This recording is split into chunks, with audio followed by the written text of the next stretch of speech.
Good morning, everyone, and thank you for joining us for this week's press conference. I hope you're all doing well, and today we have two topics to talk about. The first one is the Erie Police Department recruitment plan, and the second is an important reminder for the upcoming code enforcement sweeps and the city's largest pickup program. First, the primary focus of today's press conference is on this year's recruitment for the Erie Police Department. The next couple of months are the very important time for anyone interested in becoming an Erie police officer. Now, more than ever, we need officers who are ready to serve our community as the next generation of law enforcement here in Erie. Joining me now is Lieutenant Tom Lennox, who leads the City of Erie's Police Department recruitment efforts. He will explain the requirements of becoming an Erie police officer and our recruitments. Officer Lennox, the floor is yours. Thank you, Mayor. Good morning. Welcome to the 2025 recruiting cycle. Here we are again this year.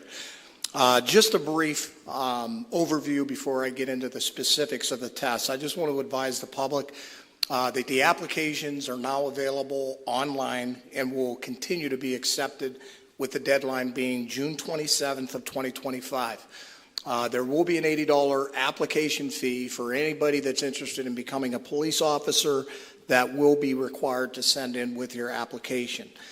Applications can be found at go.mercyhurst.edu/register/NWPAR-PTC. With regards to the dates, the test itself will be August 2nd of 2025 at Northeast High School.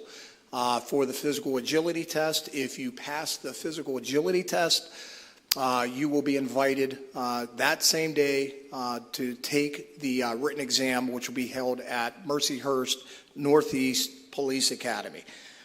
Before we get into that, I do want to start off by saying that, although we are in a recruiting cycle, we are always out there actively looking for the right fit from within our department, specifically Erie Police Department.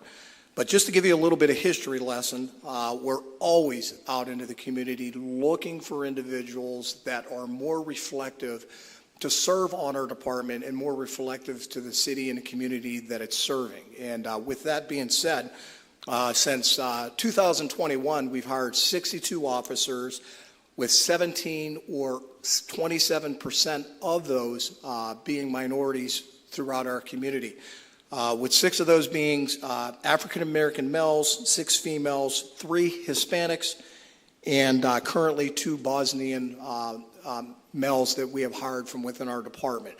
So although we always strive to bring diversity on our department, at the end of the day, we are always out there looking for the right individual. So more to come with that. With that being said, I just want to give a little brief overview why it would be beneficial specifically to work for the City of Erie Police Department. I've been here for 20 years, and the one thing that I can really attest to and that I'm very proud of are the opportunities that each officer that's hired will have opportunities throughout their career as it relates to professional development.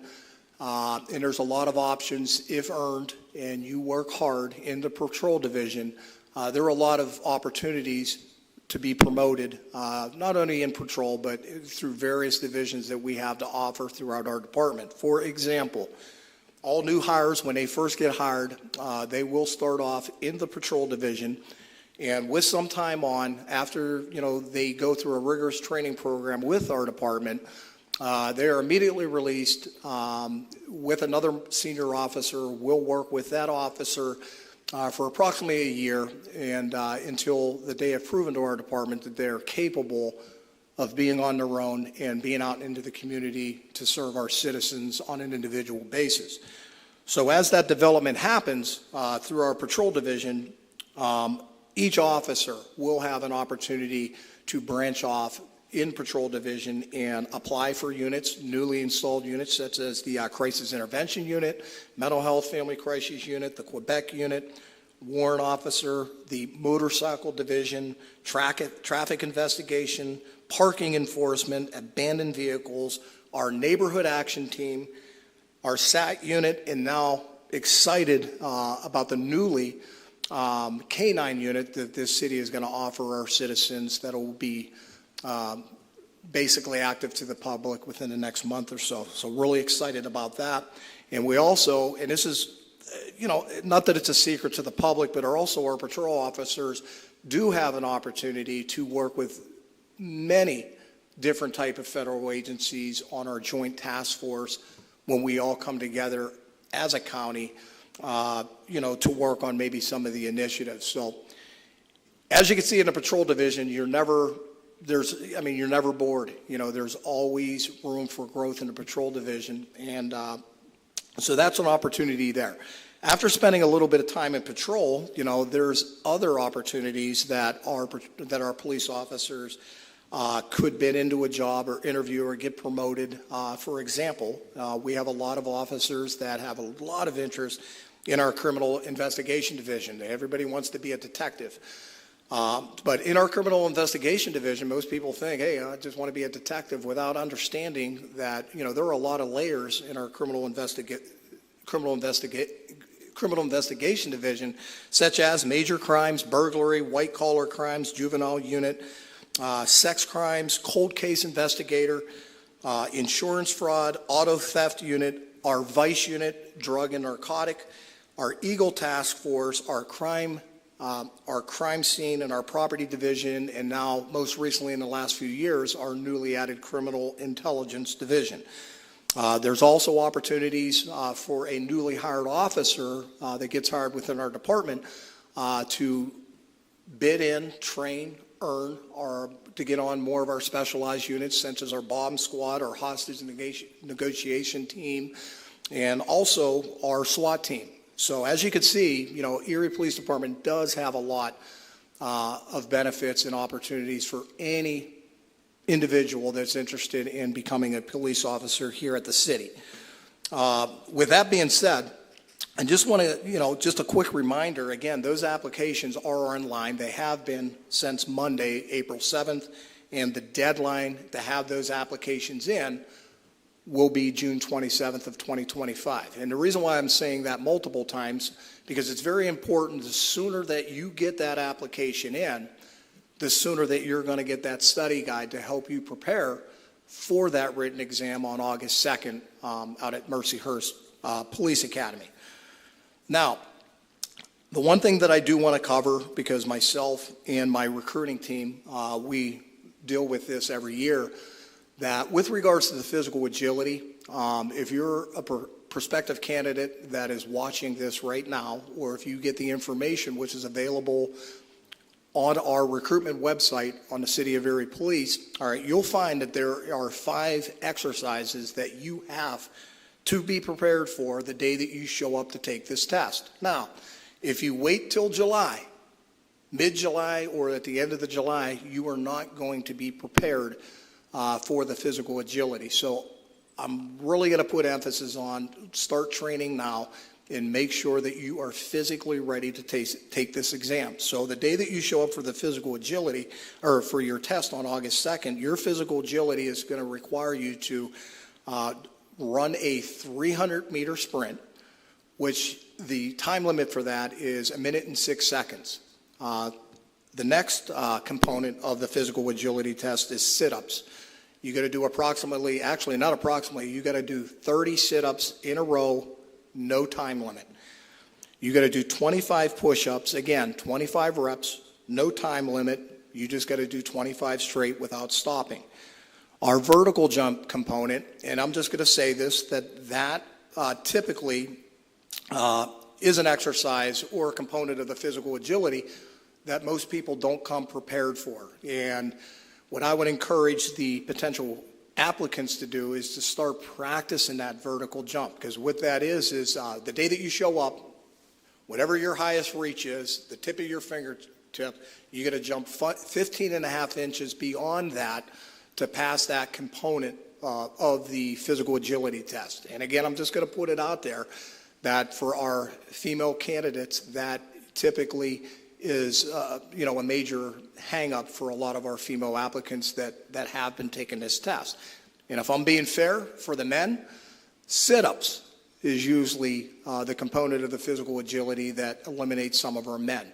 So I guess the message is please come prepared the day of that police test to make sure that you can pass the physical requirements. The last component of the physical agility is you've got to do a mile and a half in 15 minutes and 54 seconds, okay? Now, that sounds pretty easy. And for most of us police officers, it really is pretty easy. But again, I just want to remind the public, although that time sounds like a lot of time, we've experienced a lot of cadets or candidates, potential candidates, that will show up on test day, and that 15 and 54 seconds seems a lot further than what they thought in their mind. So again, I would encourage everybody to start training now to get ready for the physical agility component of the test. Now, in conclusion, if anybody in the public that's watching this press conference, if you want to sit down with me one-on-one or any of my recruiting staff who's sitting there in the back, please contact me at T-Lenox, T-L-E-N-O-X, @erie.pa.us. And if you send me an email, myself and my team will sit down and give you more specific details of the benefits and the opportunities to work here for the City of Erie Police Department. Last thing I want to cover is typically what I run into every year is most cadets will ask, they think it's just get your application in. As soon as EPD, after I pass the physical and written exam, they're going to automatically hire us by going through the process. That process is not done. In the state of Pennsylvania, all police officers are required to get their Act 120 certification, and the only way to get that Act 120 certification to be certified in the state of Pennsylvania to be a police officer is by getting that Act 120 through Mercyhurst Northeast Police Academy. And without further ado, we're lucky today, we actually have the Mercyhurst Northeast Police Academy Director to come up here and speak briefly on what that process is. But in conclusion, if anybody has any questions with regards for recruitment as it relates to the Erie Police Department, please get a hold of me and send me an email. So at this time, I'd like to introduce Academy Director William Hell to come up and give those Academy requirements. Thank you. Thank you, Lieutenant Lennox. Mr. Mayor, thanks for having me here today. I want to stress that testing to the Police Academy is kind of a divorced process from what Lieutenant Lennox was talking about. We offer 2 sessions a year, 949 hours, which works out to about 6 months each. These sessions begin with what we call information sessions, where we go over the application process to the Police Academy. It is there's a lot of steps to it. It takes a lot of time, and currently we're recruiting for Class 126, which begins. I call it the July class. Excuse me. This one kicks off the 30th of June. You can find the QR code, I believe, is on your screen for our website, and what the remaining session dates are. It's important you get to that one of those information sessions because it's a pretty lengthy process to apply to the academy. There's a lot of steps the applicant has to take to get there, physical, psychological. There's a testing process to get in as well. So we are currently recruiting for that class. And like you said, it's typical that you're a graduate of the academy before you'll get a chance to become an Erie police officer. So my encouragement to everybody is to, if this looks like it's in your vision that you're interested in doing, you can contact us. Our website is once again on the screen with the QR code. Hit that, and that'll lead you to the application process for the academy. So I'm here to encourage that process, and hope to see all those interested soon come to this class. All right, thank you. Yeah, thank you, Bill. The last thing that I wanted to say as I was sitting there listening to Mr. Hill speak on that, in conclusion, basically, if you are a candidate that's sitting at home wondering, can I do this job? Do you have the ability every day, day in and day out, to go out and work and help people in your community?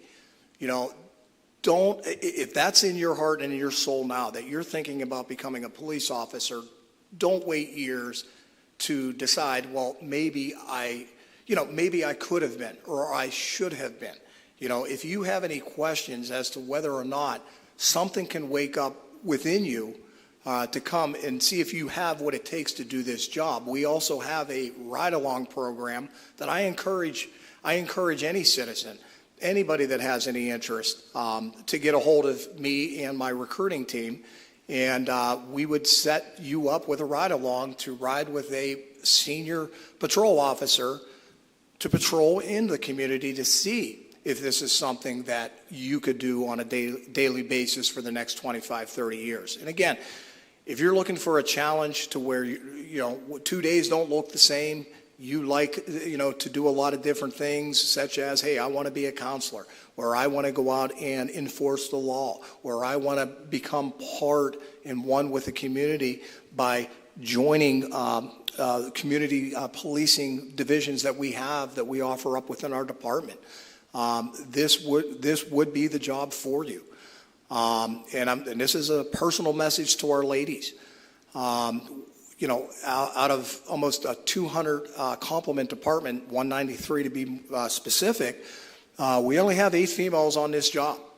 So I challenge, our females in our community to, if there's something in you that's saying, hey, I think I can do this job, challenge yourself and go through the process and take this test, come do these ride-alongs and prove to yourself that you can be an effective police officer from within our community.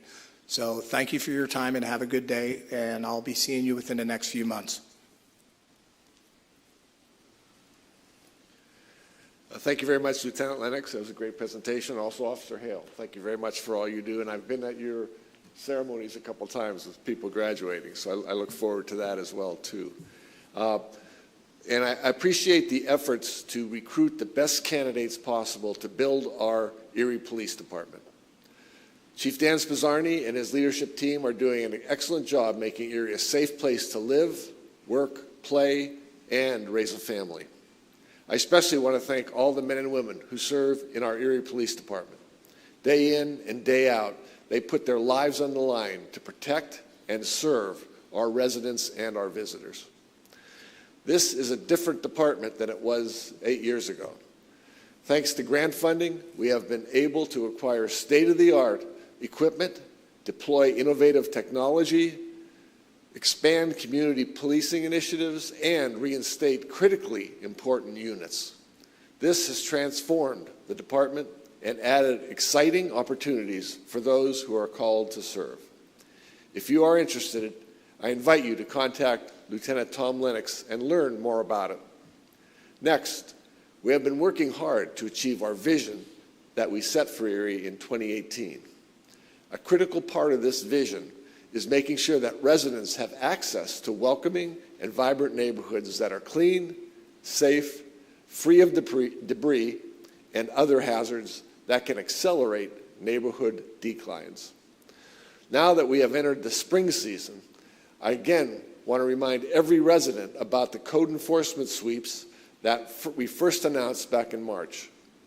These will begin on April 17th with the goal of setting our neighborhoods and getting them cleaned up. Here to talk more about this is Chris Groner. He's our Director of the Office of Development Services, who supervises our Bureau of Code Enforcement. Chris, the floor is now yours.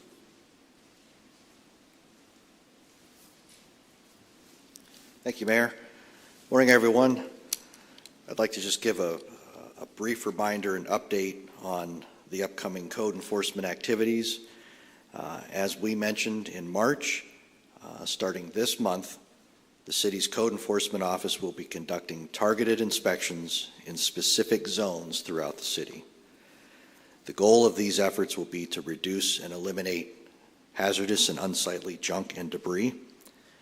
And we urge property owners to take responsibility for cleaning up their properties by removing large items, junk and debris, and trash from their property. All of the city's property inspectors will be sweeping one area in a coordinated effort, viewing every street and property in that specific zone. And as was just mentioned, this will begin next week, Thursday, April 17th,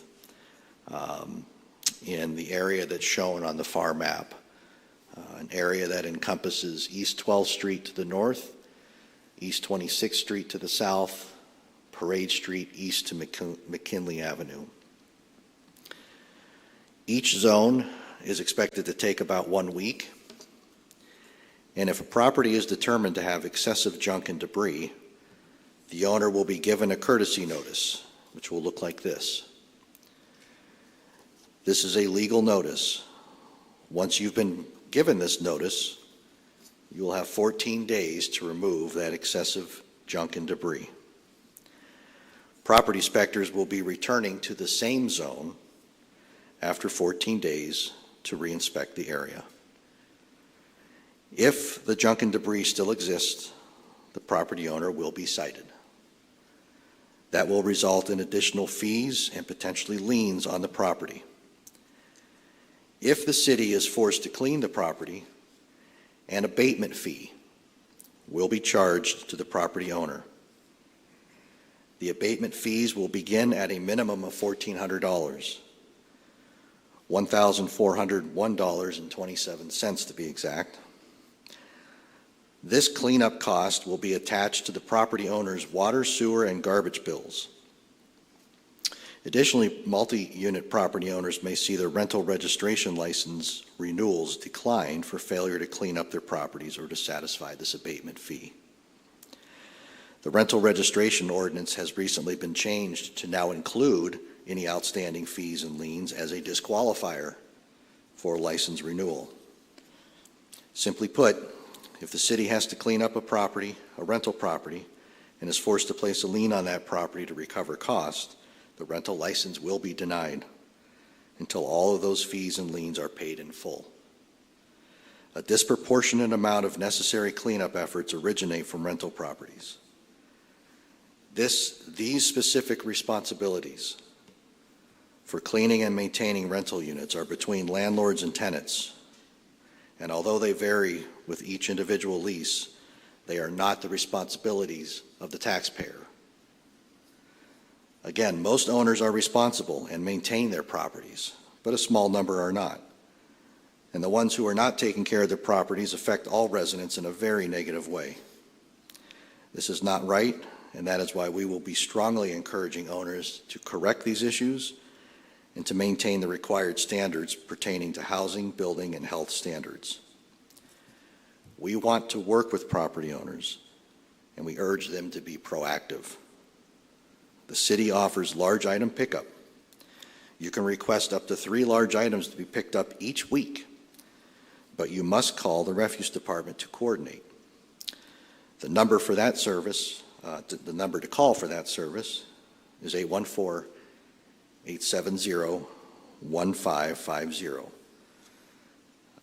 There you'll be given details about this service, and you can call between 8:30 and 4:30, and you have to call 72 hours in advance of your regular refuse pickup night. I urge all residents, property owners, landlords, and tenants to pitch in and do what is right and to help with this effort. And I want to thank in advance the Code Enforcement Team, Public Works, and the Refuse Department for assisting with this coordinated effort. And I hope we can all pitch in and make this cleanup a success. And with that, I will turn it back over to the mayor. Thank you. Thank you very much, Chris. We really appreciate your work on this, and I'm very grateful for the collaboration between the Bureau of Code Enforcement, the Bureau of Refuse, and the Department of Public Works. Together, I know we can ensure that all residents will have access to beautiful neighborhoods free of litter, junk, or any kind of debris. And that concludes this week's press conference. Please follow us on social media for the latest updates on everything happening here in the city of Erie. Thanks very much for watching today, and everyone who spoke is now available for interviews as well. Thank you very much.